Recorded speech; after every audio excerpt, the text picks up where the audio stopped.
if a pilot is flying around the curve of the Earth, then he should be dipping the nose down every 5 minutes. He should be dipping the nose down to stay around the curve. But the thing that really got me interested was, as you say, the gyroscope. In a plane, there is an artificial horizon, okay, and it's based on a gyroscope. And if you spin a gyroscope on a surface, it will want to stay upright. You can twist and tilt the surface as much as you like, the gyroscope will stay upright. So if a plane has a gyroscope and it starts following the curve of the Earth, the gyroscope would stay upright, which means the artificial horizon will start to roll backwards. But it doesn't. That's absolute proof that a plane flies over a flat surface rather than a curved one. Because I asked the pilot on my last flight, do you ever notice the artificial horizon rolling backwards? He said, no, but the artificial horizon has complex electronics in it to make sure it knows where it is on the Earth and it compensates. But I went to the manufacturer of the artificial horizon, and they confirmed to me that it's completely mechanical, nothing electronic in it whatsoever. So it's literally just a gyroscope that can freely move. So that right there is proof to me that planes fly over a plane. None of it makes sense. The problem is that we're taught as children, this ball Earth lie, and you might ask as a child, what about the people in Australia? They're standing on the bottom of the globe, won't they fall off? And your teacher says, no, gravity. And you go, oh, okay. And you never go back to that question. But when you go back to it as an adult and start looking at it with a critical eye, right, the whole thing falls apart. As you say, the globe is spinning at 1,000 miles an hour. Neil deGrasse Tyson, who's a leading astronomer in America. I'm Neil deGrasse Tyson, bitch. Tells us that the Earth is not a perfect circle. It is actually an oblate spheroid. It's squashed and wider at the equator. Yeah. So Earth, throughout its life, even when it formed, it was spinning, and it got a little wider at the equator than it does at the poles. So it's not actually a sphere. It's oblate, and officially it's an oblate spheroid. That's what we call it. But not only that, it's slightly wider below the equator than above the equator. A little chubbier. A little chubbier. Yeah. Chubby's a good way. It's like pear-shaped. So my question to him would be, why is there land at the equator? Because water will move more readily than rock. So if the Earth is spinning, the water will be collected at the equator. I mean, if you spin a wet tennis ball, the water shoots off at the equator, essentially. So all the water will be gathered around the equator. So why is there land at the equator? Doesn't make any sense. The other thing that's about the spinning Earth is looking at the stars. Now, directly above the axis of spin is the pole star, Polaris, okay, directly over the North Pole. And we're told that the reason that all the stars spin around the North Star is because the Earth is spinning at 1,000 miles an hour. Okay, seems to make sense, because if you put a long exposure camera pointing at the North Star, you'll see the stars will make perfect circles around, perfect star trails. The only problem is the Earth is also orbiting the Sun at 67,000 miles an hour. Okay, the Sun is moving, dragging the Earth and all the planets up that way or that way at 600,000 miles an hour. So why do we see perfect circles? Because that's the slowest speed, that's slowest motion in that mix, And yet the Earth is moving 67 times faster that way and 600 times faster that way. So you should see the stars do all sorts of strange motions, but you don't. You only see them make these perfect circles. That tells me that it's the stars that are moving, not the Earth. The thing is, what the scientists will give you is calculations and and theories why that happens. But we have experience. We see things and they either make sense or they don't make sense. What the scientists do is substitute our common sense and our intuition for calculations and theory, and we're supposed to believe the calculations rather than what we experience ourselves. There was a famous experiment back in the 1800s in England called the Bedford Levels experiment. Now, the Bedford Levels is a canal that is perfectly straight for 6 miles.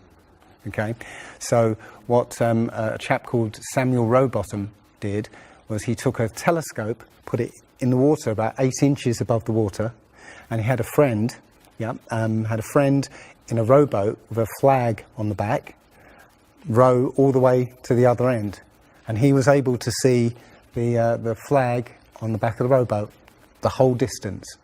Now, according to spherical trigonometry, the curve of the Earth is 8 inches per mile squared. So over 5 miles, that's 5 times 5, 25, times 8, which is 200, that's 200 inches, which works out at 16 feet. That means the boat should have been 16 feet below the horizon. He shouldn't have been able to see the boat. Now, the scientists will say, oh, refraction and this and light bending around the Earth and stuff. But the fact is, it's perfectly flat. And he in his book, he puts forward many arguments that show that, or many experiments that show the Earth is always perfectly flat. They say that you see the mast, go down last. Is literally just the way your vision works. Yeah, it's perspective and atmospherics basically. The limit of your vision is supposedly 3 miles. And then after 3 miles, you're supposed to see the boat start to go over the horizon. It's funny that Neil deGrasse Tyson again says that, explains that you can't see the curvature of the Earth from a plane. He says this, you can't see the curvature of the Earth from a plane because you're not high enough. The Earth is so big that you can't get high enough to see the curvature. Yet, you can apparently see a boat go over the curvature over the distance of 3 miles, which doesn't make sense. The thing is, when you look out and you see a boat start to go over the horizon, if you suddenly get a pair of binoculars and look, it comes back again. And once it goes out of the sight of your binoculars, if you get a telescope, it comes back again. It doesn't go over any curve of the horizon. What we found, many people have done experiments with very high-powered zoom cameras, and they've watched a boat sail out to sea, and they've just kept trained on this boat. And what they see is, after a very long distance, you see an atmospheric effect where the bottom of the boat disappears and and the top of the boat inverts, so you see a sort of mirror image. And that, with your eyesight, basically the bottom of the boat just melts into the horizon. One of the best examples of that is the Antwerp Notre Dame spire, which can be seen something like 240 kilometers away from the spire. So that should be over a mile below the horizon, and you can still see it. There's been a few famous examples just recently of a man who took a picture across the Great Lakes from Michigan and was able to see, I believe it's Chicago, which he shouldn't have been able to see. And the television station basically said it was a mirage. This is from Joshua Nowicki, and what you're seeing here is a mirage. We typically would not be able to see this from the Lake Michigan shore. We talked about this last night. Conditions are right on the lake that we're actually seeing a mirage of the Chicago skyline. But They always say it's a mirage, but for a mirage to happen, you have to have very specific atmospheric conditions. And there have been so many people who have seen exactly the same thing on different days, different seasons, always the same. You know, it's not a mirage. It's simply that you're looking across a plain. You see in a kind of pyramid shape. Yeah, you have a horizon at your eye level, and everything above the horizon will go down into the horizon. Yeah, everything below the horizon will seem to go up. Just like if you're in a long hallway, you'll see that the walls will start to move in, and the roof and the floor will start to move into the center. Yeah, so literally between you and the object you're looking at, there's all sorts of things, sort of like waves going up and down, and while you can't see them, if they're beyond the limit of your sight, sometimes they can still obscure what you're looking at. But it's just because they're between you and it. And it's just the way, it's literally perspective. It's better if I could draw a diagram, but it's a very difficult subject to get your head around if you're not used to it.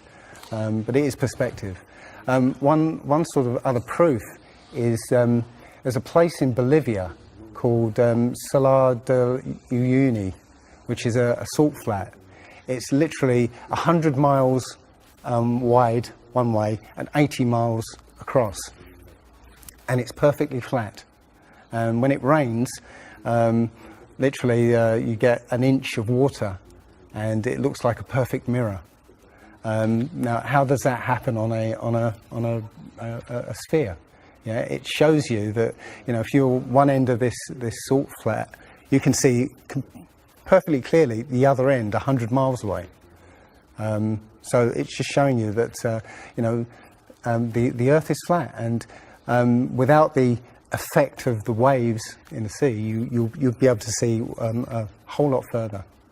If you were to go to NASA and download one of their photos of the Earth in the moon's sky and put it in Photoshop, okay, drop the saturation and the levels down, you'll see that the Earth has been pasted in, because you'll see a rectangular box around the Earth.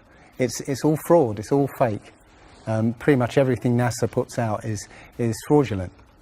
There are no images of Earth from space.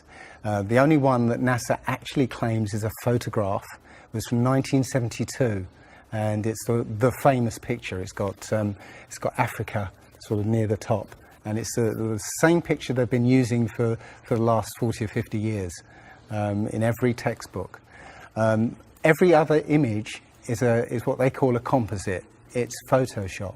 There was another layer to sort of simulate the atmosphere. And then there's this little bright spot. It's called the specular highlight. So it's the reflection of sunlight off of water. Those are the pieces, but you can't just slap them all together. It just didn't look realistic. It looks kind of flat, or the clouds are sort of too see-through. So I just hit Command Z a lot. There's artistry to creating the world. What I imagine it to be. Unfortunately, I'm not an astronaut. I've never been to space. But I've looked at these images over and over again, trying to sort of get the essence of it. It is photoshopped, but it's has to be. It is photoshopped, but it's has to be. It is photoshopped, but it's has to be. It is photoshopped, but it's has to be. And many of us have been looking at these images of Earth, including the one they called the Big Blue Marble, which was released in 2002, I think. Again, when you zoom into it with Photoshop, you'll see where they've used the clone tool in Photoshop to take a picture of one of the clouds and stamp it in various places around the picture. And they got lazy. In another image, they've even photoshopped the word sex in the clouds, which is a subliminal tool they use to get people to sort of relate to something. They literally, you can look at this and you can find it on NASA's website. In a video I'm working on at the moment, I've got a video from what they call the Galileo space probe, as it left Earth, it took a series of shots of Earth, apparently. And you see that over the course of 25 hours, the clouds never move. Okay. Now, I happened to find some pictures of satellite pictures of Earth, and I noticed that in these separately taken satellite shots, the clouds were exactly the same as the ones in the in this Galileo shot. So it's a cloud map.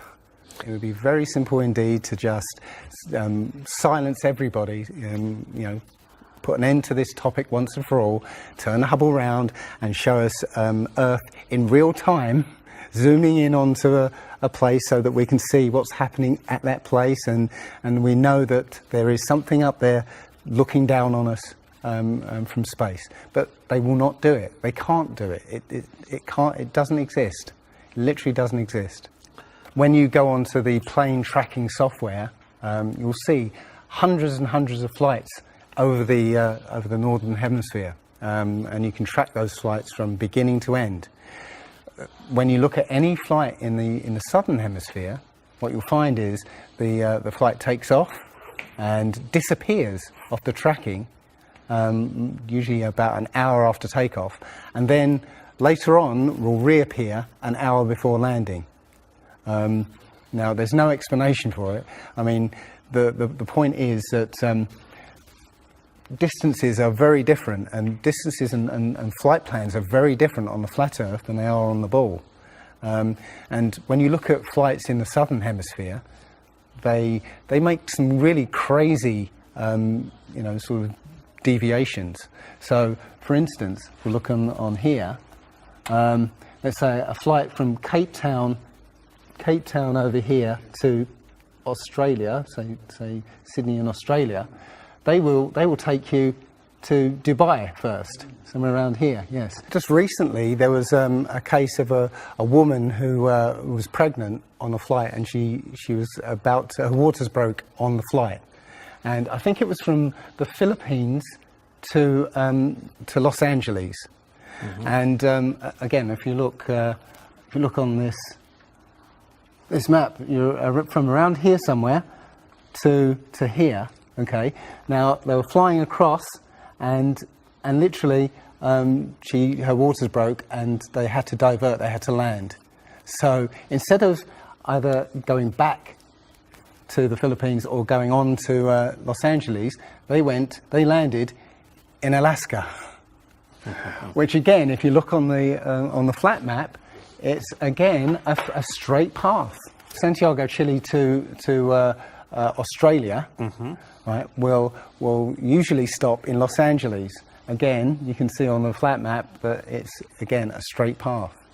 It all seems to make sense, and if the only thing that would sort of confirm it or disprove it would be GPS, but hey ho, GPS doesn't work in the southern hemisphere.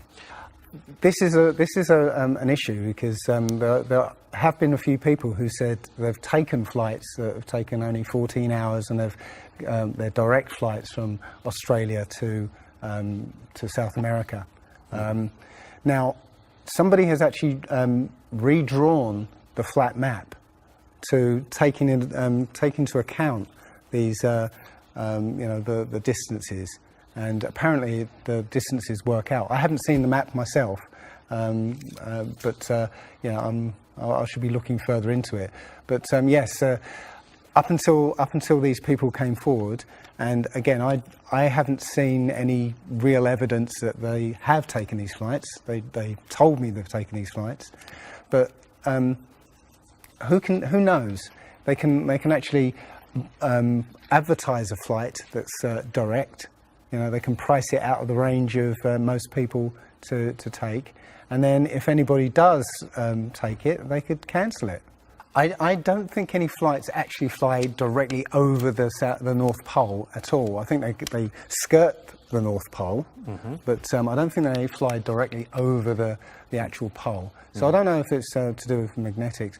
The only thing I do know is that nothing flies over the South Pole, because again, on a flat map, the South Pole, the continent of Antarctica is the ring around the Earth. So you can't fly over the ring and get anywhere. That's why we're not allowed to go there. I mean, think about it. It's the only treaty that's all these countries have signed and never broken and completely agreed on. It's the only one. And what treaty is there that everybody's agreed on? We're being kept away from it for a reason. They have some scientific bases there, and literally it's controlled by the military. If you try and go there by yourself, you will be sort of picked up and escorted back. There was a guy called Jarls Anderhoy who tried to take a mission to the Antarctica, and he was picked up and taken back by the military. It's a good reason, because they don't want you finding out what's beyond. Admiral Byrd he actually did four expeditions, and most of them were military expeditions with huge military groups. Thousands of people, planes, boats, the works. And yes, he confirmed in an interview that he discovered a continent as big as the continental United States out there, that was with warm water lakes and mountains and everything, that was completely uninhabited. And he described it as the other side of the South Pole to Middle America. So on the globe, that means it would be somewhere in the Indian Ocean. There's a huge continent that nobody knows about. So yeah, there's more going on than meets the eye. The other thing is, after Admiral Byrd came back after his last expedition, Antarctica was sealed off, and both America and the Russians started firing nuclear missiles straight up. Now, in America, that was called Operation Fishbowl, and it came under something called Project Dominic. Well, Fishbowl makes sense, because it seems like Admiral Byrd found the edge of the dome, while he was out there. And as soon as he left there, they started firing missiles straight up, I believe, to try and test how far that dome went. If you look at the footage of these explosions, what you'll see is an explosion. Well, when a bomb goes off in midair, it's a fireball. It expands in all directions and mostly up. Okay. Now, if you look at these explosions on Operation Fishbowl, they explode outwards in a ring, which means it's exploding against something, because it can't rise with the heat. So it's exploding against something and exploding outwards. Okay, and the middle of the explosion, you'll see it glows, hot, and then it cools over time. So it looks to me like they were exploding against a dome.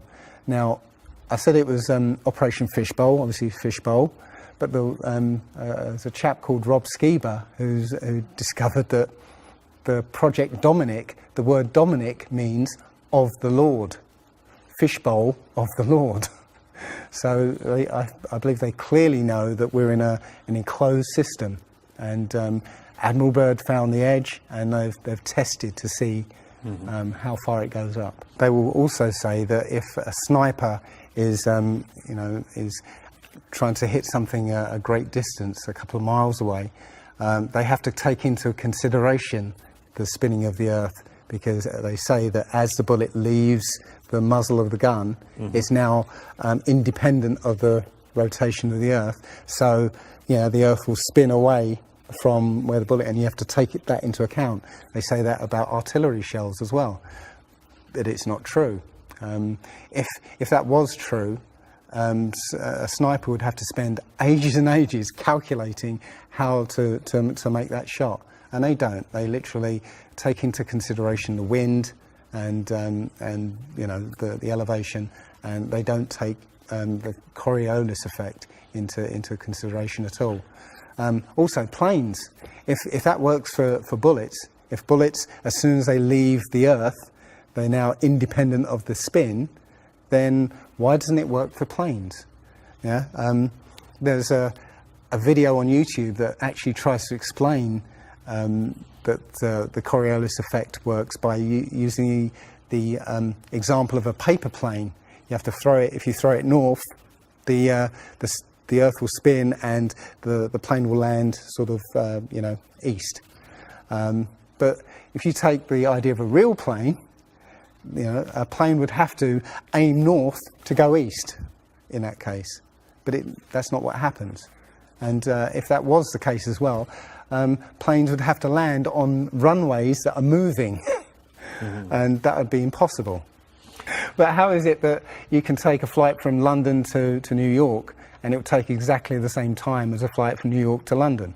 Yeah, one's with the spin of the planet and the other one's against it. So it doesn't make sense. They'll say that the whole atmosphere is moving, yeah, with the planet, but that doesn't make sense either, because the atmosphere, say it's that thick, the top layer of the atmosphere will be moving slow, and as further you get in, will be moving faster. How, if everything is moving like that, how do you get a light breeze that blows against the spin of the planet? How do you get a breeze that goes from north to south? It just doesn't make sense.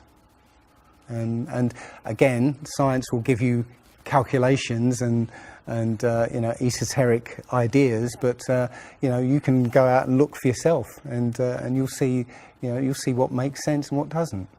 The other thing is that we have senses to be able to sense acceleration. Yeah, you get in a car and somebody puts their foot down, and you get thrown back in your seat. You can feel the acceleration. Yeah, you can feel changes, very minute changes of acceleration.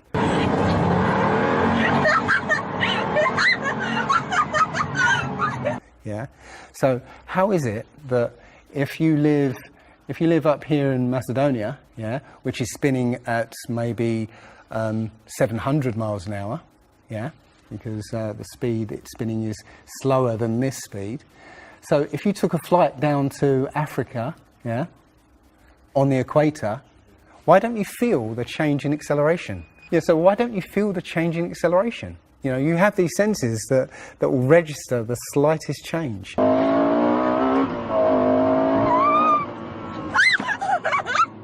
Yeah, but you get off the plane there and you don't feel dizzy, because now you're moving a lot faster. So no, it doesn't make sense.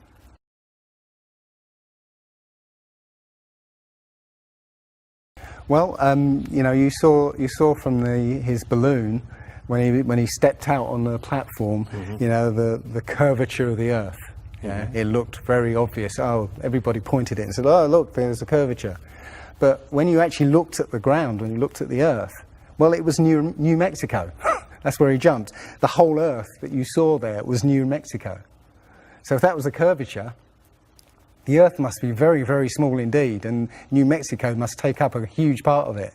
Yeah, it was a fisheye lens to curve that, to make that curve. And when he jumped, it took I think it took him like 2 hours to get to that height. Yeah, he went straight up. In that 2 hours, the Earth should have rotated away quite a distance, but I think he only landed something like 70 kilometers away from where he sort of went up in the first place, and that can be attributed to the wind. So no, I mean that there's no proof whatsoever. There is so much to this. As I said, if you start looking and asking questions about the very basic things, you'll find that the answers you were given as a child just do not make sense.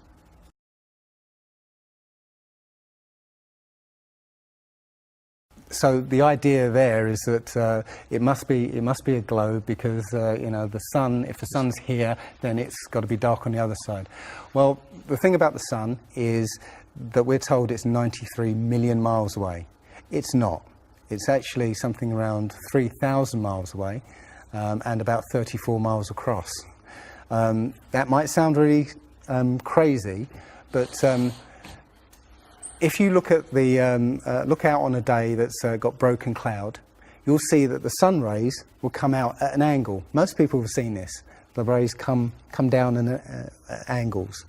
If the sun was 93 million miles away, then all the light will be coming parallel. So if you imagine, there's no way to show 93 million miles, but something way, way over there, all the light that reaches this globe will be parallel. There's no way that light can come that far and spread out like that. Now, if you follow those light rays, you'll see exactly where the sun is. And as I said, it works out to be about 3,100 miles. Now, if that's the case, and the sun is circling over this flat plane, yeah, its light range is limited. So it's illuminating the part of the Earth it's like over at the moment. So, say over Europe, it might, or over South America there, it's over there. Well, Australia's going to be in the dark because the sun isn't going to throw enough light to illuminate Australia. Mm-hmm. Yeah. Mm-hmm. Now, most people say, well, I see the sun rise and set. How can that be if it's just going round in a circle? Well, that's perspective again.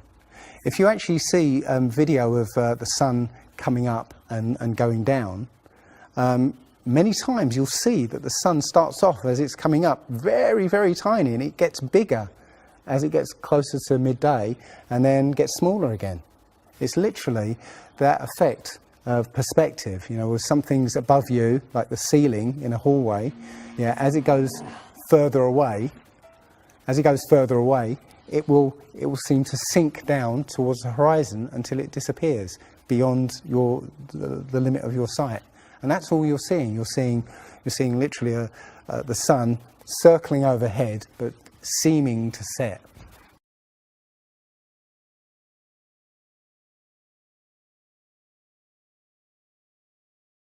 There was a team in California that launched a rocket 75 miles up. And you can find this video on YouTube.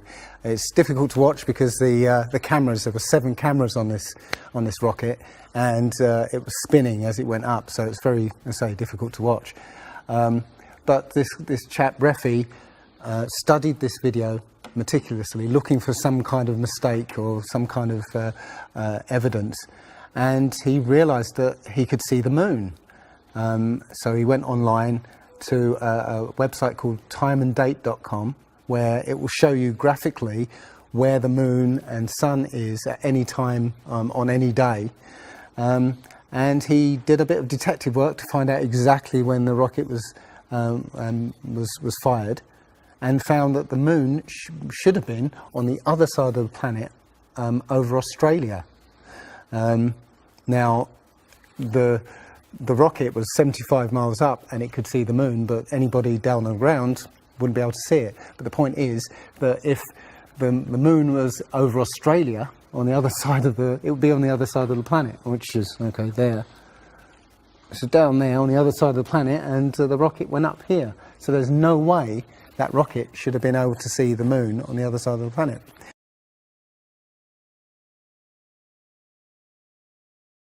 If you watch the trajectory of the space shuttle, it doesn't go straight up. It always goes in a curve and out to sea. The point is that they actually go horizontal. The space shuttle goes horizontal. It never goes any further up. It goes horizontal, very, very low down in the atmosphere, because it drops its external tank while it's still in the atmosphere. So, you know, it's still in the atmosphere while it's horizontal, so it never gets any higher, and it goes out of sight, not because it goes too high, because it goes too far downrange. And it seems that nobody's ever on the space shuttle, and the proof of that is the Challenger disaster. In, I believe it's 1986, the Challenger exploded just after takeoff and killed 7 astronauts. But it turns out that 6 of the astronauts are still alive, and most of them are using their original names. And you can find pictures of them. They're using the same names, and they're doing ordinary jobs now. Teachers, lecturers, lawyers, whatever, but they're still alive. I think it's a mock-up. I think it's an empty shell and literally just dishes in the sea, out of sight. And they have a plane that's mocked up to look like a space shuttle, and you can see whenever the space shuttle lands, you can hear it. It's a loud jet engine. You watch any video of the space shuttle landing, you can tell it's a jet engine. It's a jet-powered aircraft. That's it. It's not a glider. In my video, I show you a glider, how that seems, and then I show you the space shuttle, and yeah, it's not a glider. It's an aircraft, and that's what they're fooling us. Taking billions of dollars in and giving us images and fake planes for that 10 billion, you know, however many billions of dollars it is. But you've got the external tank and the space shuttle. Yeah, it's like horizontal at this point, and then they drop the tank. Okay, now the space shuttle isn't powered at this point because the tank has all the fuel. Yes. Okay, so when the engine stops, the tank is dropped. Basically, the space shuttle and tank should follow the same path because neither of them are powered. They should both fall in the same way. Now, because the tank has all the fuel, those pods on the back of the space shuttle aren't fuel tanks. They have a very, very small amount of fuel in there for orbital maneuvering. But from this point, which again is still in the Earth's atmosphere because the tank, you know, is falling there, it now has to go from there into orbit. They haven't got the fuel there to insert it into orbit.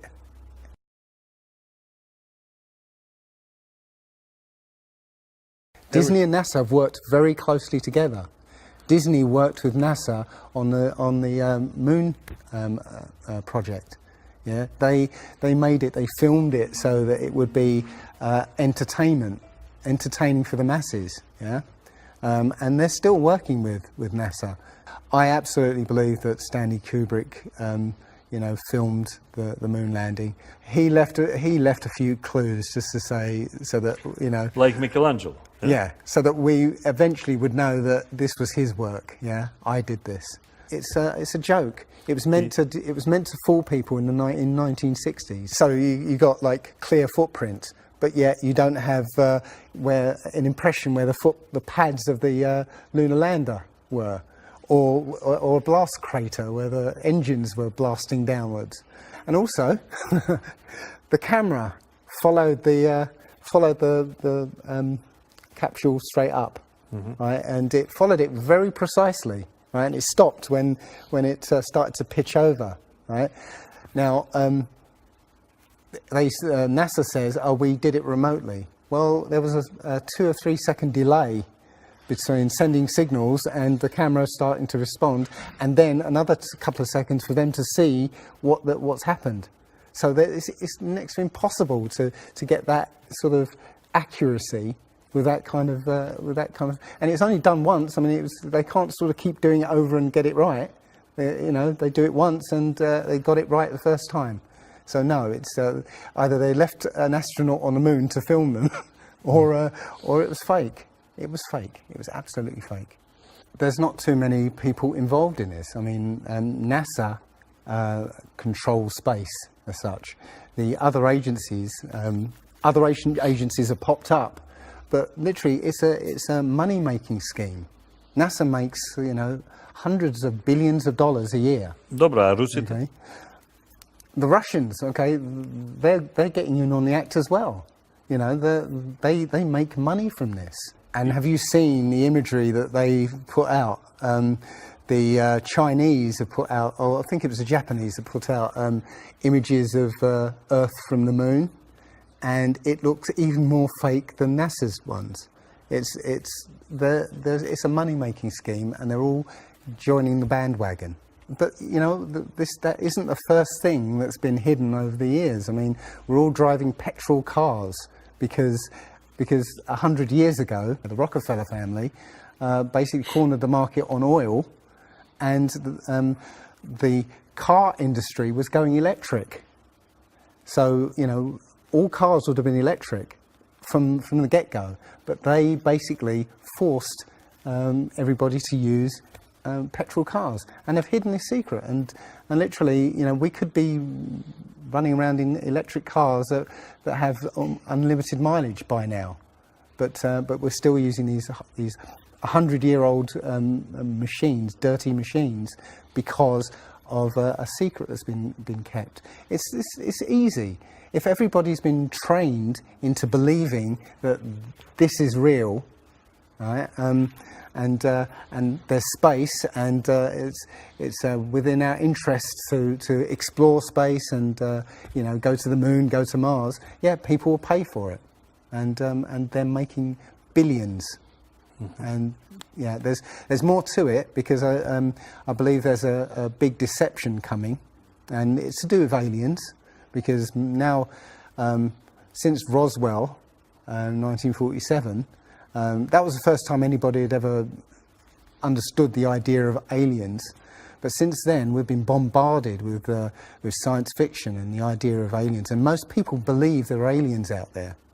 So they've prepared us for an alien invasion or an alien saviour. And I think the flat Earth came along at the right moment to educate people, to make people believe or understand that we've been lied to. And if you know, as I know in my heart now, that is real and this isn't, I will not be fooled by aliens coming, because there are no aliens. There's no space. Yeah, it's all fantasy by Disney and NASA.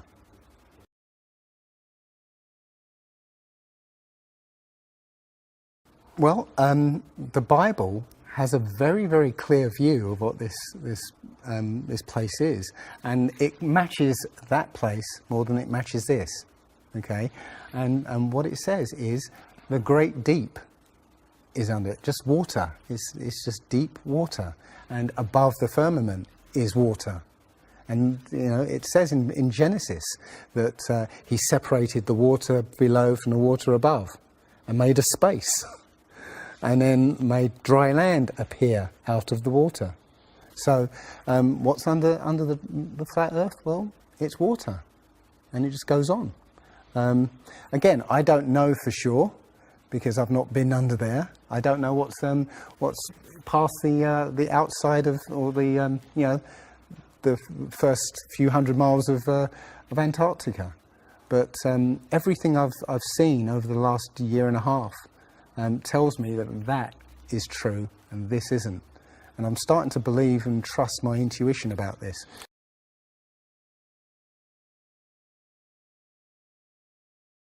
Nobody has actually really gone all the way across Antarctica. Yeah.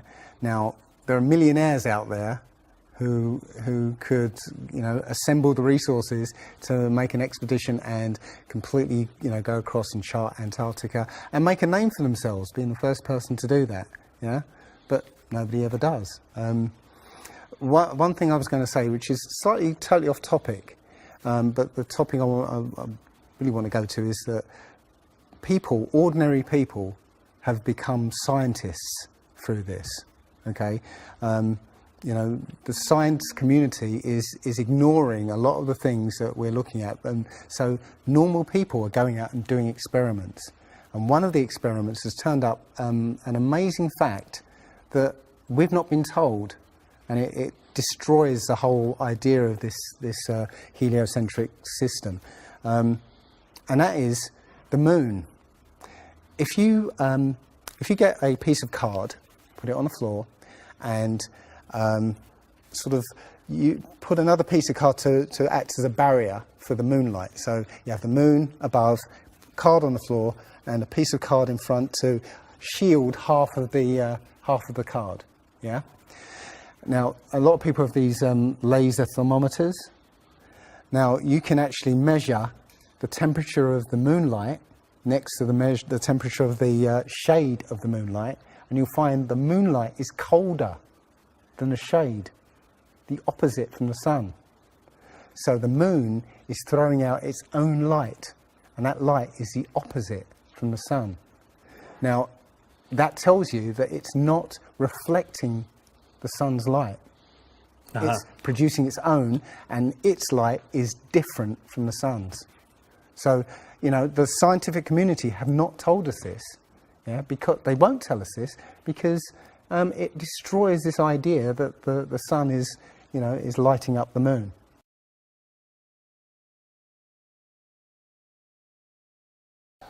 This world is very different from what most people think it is. There are very powerful people who essentially rule this world right now.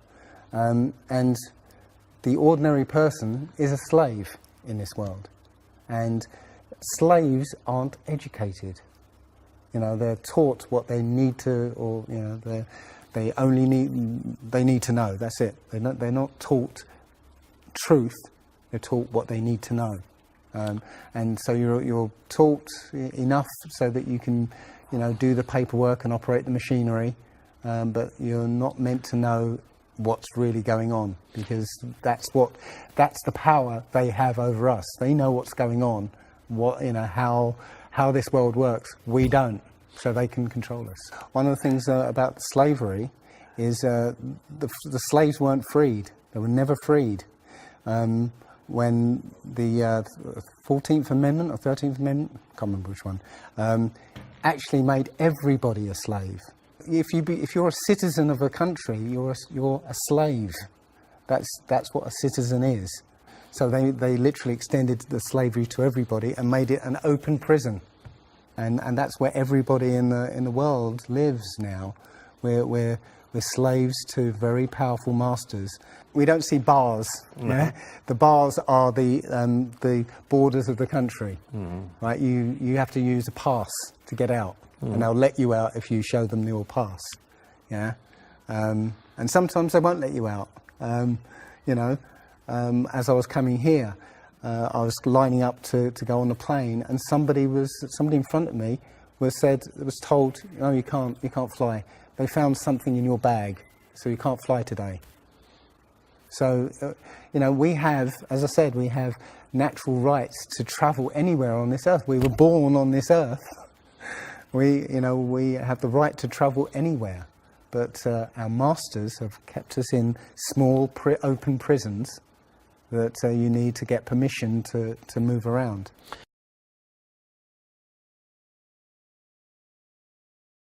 This idea that, billions of years ago, nothing exploded and then everything came out of that nothingness, ridiculous.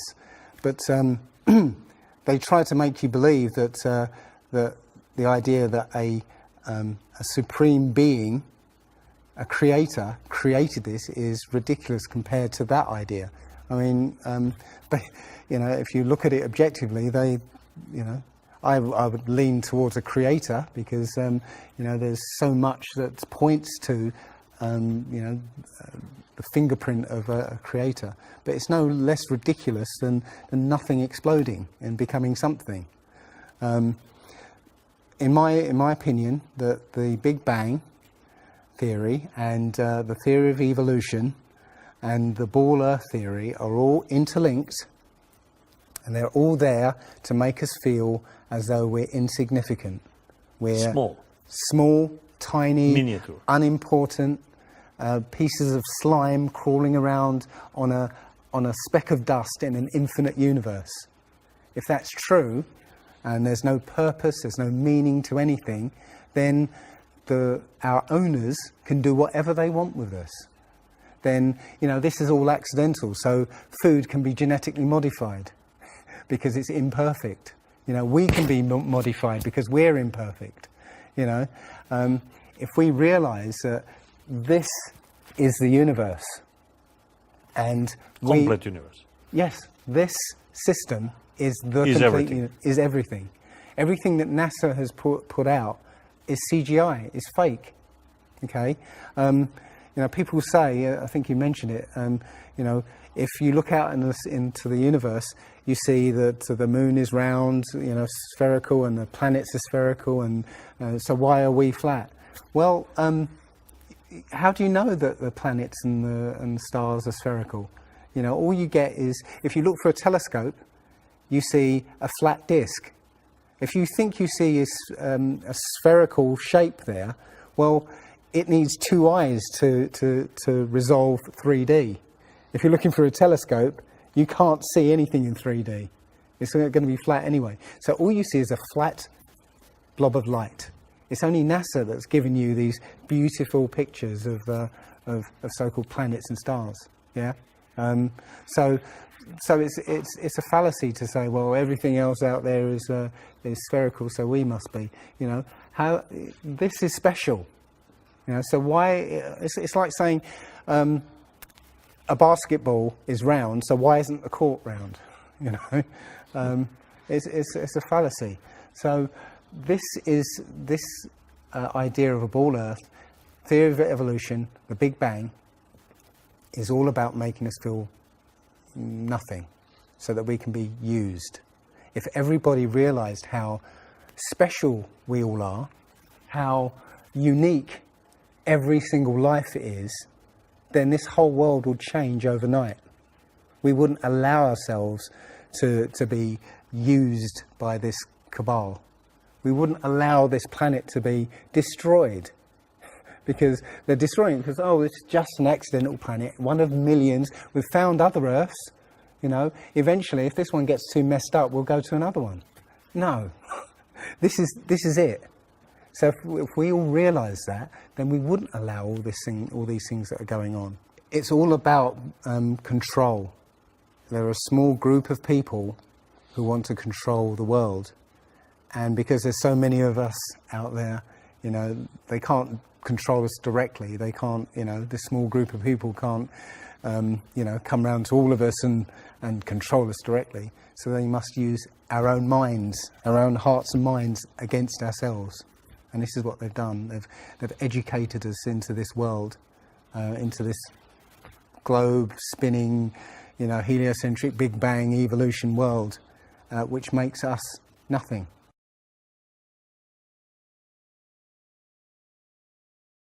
This is amazing, because when I first started looking, it was about 1.5 years ago, I looked on YouTube and there were maybe about 100 videos, not even that probably, and nobody was talking about it, right? And then over 2015, it exploded. There are thousands and thousands and thousands of people looking at Flat Earth now. And what happens is that you'll watch something or read something, and something will strike a chord in your mind, and you'll think, yeah, I've always wondered that. And what will happen is you will start feverishly researching. I mean, what happened to me was, as soon as I got that, I spent every waking hour looking for things and testing things, and this seems to be replicated with thousands of people around the world who suddenly come into this. They start, you know, researching and getting a passion for this, because this is what I think, it's the truth, and we recognise the truth when we hear it, and we feel it, and this I believe has come at the exact right time, so that we awaken to what's going on in the world. Nothing else, you know, 9/11 even hasn't awoken people, right, to this extent. You know, for me, I've been an atheist for 40 years. From the age of 13, you know, I didn't want anything to do with God and Bibles and whatever and religions. And now I know for a fact there is a creator. I've seen his fingerprint, you know, not just with the Flat Earth. Everything I've done in the last 5 or 10 years has led me to see that there is a creator now. And and there's a great many people out there who have had exactly the same revelation as I have. And it is. I'm now following the commandments and trying to be the best human being that I can be, because I think it was a guy called Kent Hovind who said there are only two possibilities. Either there is a God or there isn't. And both of them are terrifying. Yeah. If there isn't a God, then nobody's in control. We're hurtling through space, and there's no plan, and there's no nothing, and you know, that's terrifying. If there is a God, then we'd better find out who he is and what he wants and do exactly what he says. And it turns out that he gave us very specific instructions on how to live. And they're not rules as in, you know, laws that you must follow because you know, or put you in prison if you don't. No, these are rules to live by, to make a harmonious world.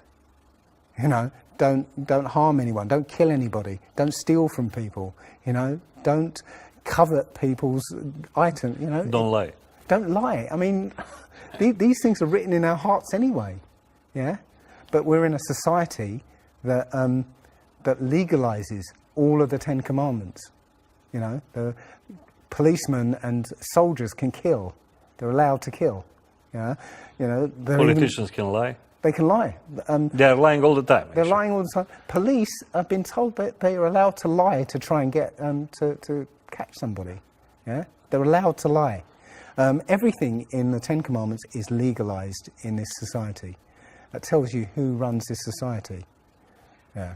So yeah, this is a profound movement. I don't like using the word movement, but it's a profound shift in consciousness for people, because unlike any other topic that's come out in the last few years, this one has made people realise that they've been lied to.